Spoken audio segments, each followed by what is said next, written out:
Welcome to Cafe Racer Garage. I am Dan, giving you the skills and inspiration to build a motorcycle that you can be proud of. And in this video, we are rebuilding the CB750 engine, but I got something pretty exciting to share with you about this engine, so stay tuned. In the previous videos, if you haven't seen them, we found some pretty questionable oil in this engine. We did get the engine started, but it didn't sound very healthy at all.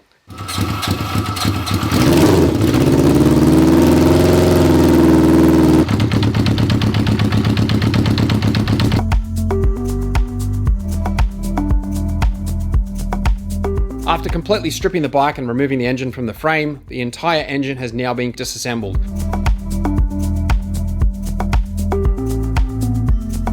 A big shout out and thank you to my friend Glenn for lending a set of hands and helping me rebuild this engine.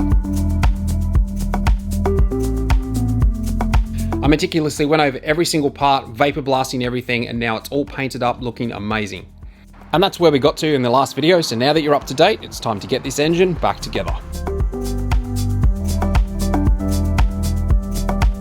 One of the questions that I get so often is where to buy parts from, and to answer that question so you don't have to write it in the comments is Moto Australia. I love using their website because they have a ton of parts of bikes like this, and you can guarantee they're going to be OEM quality and fit perfectly every time.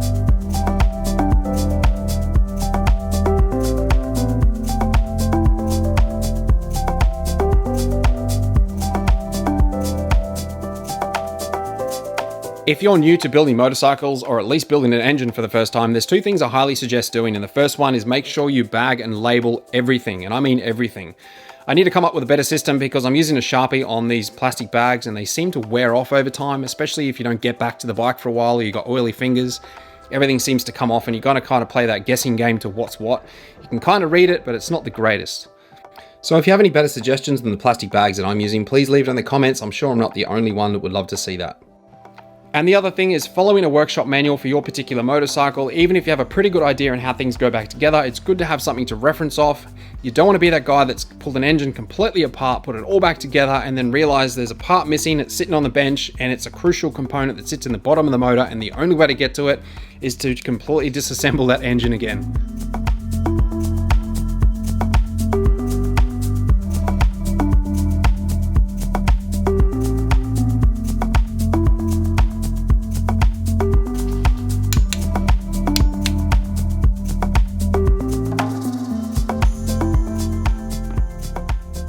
And I also replaced the original sump bolt with a magnetic one from Moto.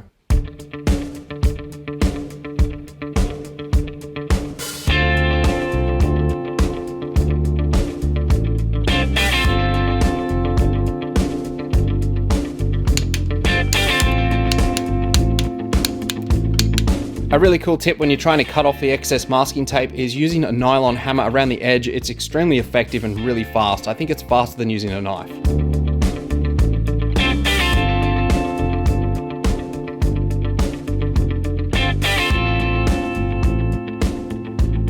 Glenn and I had a bit of a race to see who could put the piston rings in fastest, and he won this round, and he didn't rub it in at all.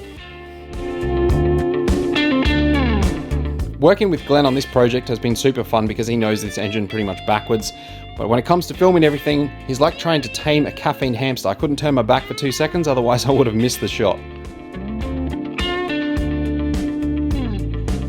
So the exciting thing I wanted to share with you about this engine rebuild is when we first purchased this bike, we had no idea what we're going to be up against until we started disassembling the engine. We knew it had a bit of a noise to it, and then we did some measurements because we needed to order new piston rings and realized that it's not coming in at the CB750 size, it's actually coming in at the CB900 size. So someone has kindly upgraded the cylinder head to a 900. So this is now a CB900, not a CB750.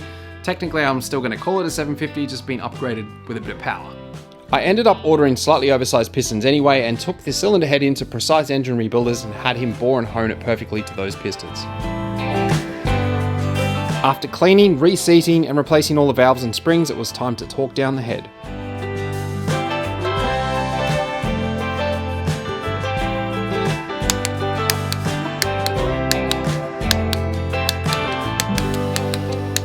Even though the starter motor will be hidden under a cover, I still gave it the same attention to detail.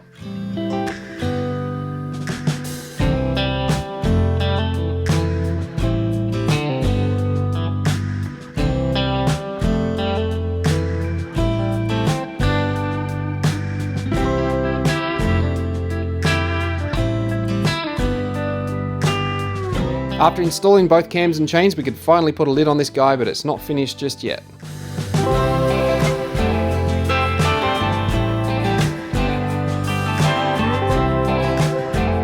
I replaced all of the side cover bolts with stainless because I think it just looks way nicer.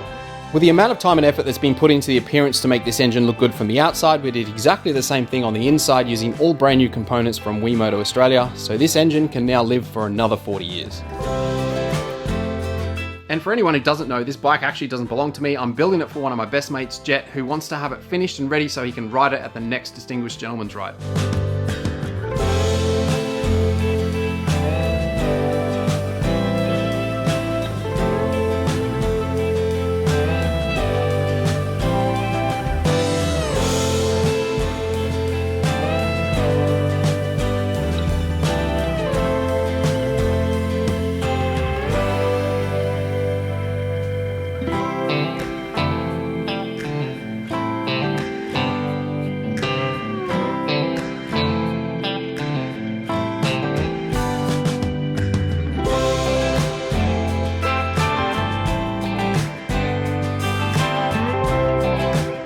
So this engine stand was actually lent to me by Glenn, and he needs it back because he's building the exact same engine as this right now. But before I gave it back to him, I made a bit of a modification. He was using 2 milk crates, one on either side, to support the bottom of the motor. So I put this in here because it's adjustable in height, and all he needs to do is screw a piece of timber to that, and that will pretty much go over like that, and he can adjust it to the bottom of the engine. But I just had a fresh delivery from Hare & Forbes of my own engine stand, which I'm going to be upgrading with some wheels and possibly even this little guy here as well. And just one thing to note, I've also added a few little masking tape pieces and wrote on them for things that I know I need to order, like a little oil seal here, I need to adjust the shims, and a few more bits and pieces, just so that I don't forget to do them before I actually put the engine back in the frame.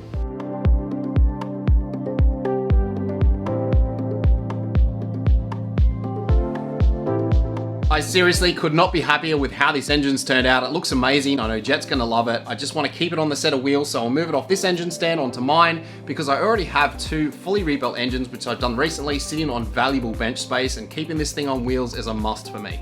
If you've enjoyed this video, I've got a ton more just like it, including the full engine rebuild I did on that CB750, and I'll leave that right here.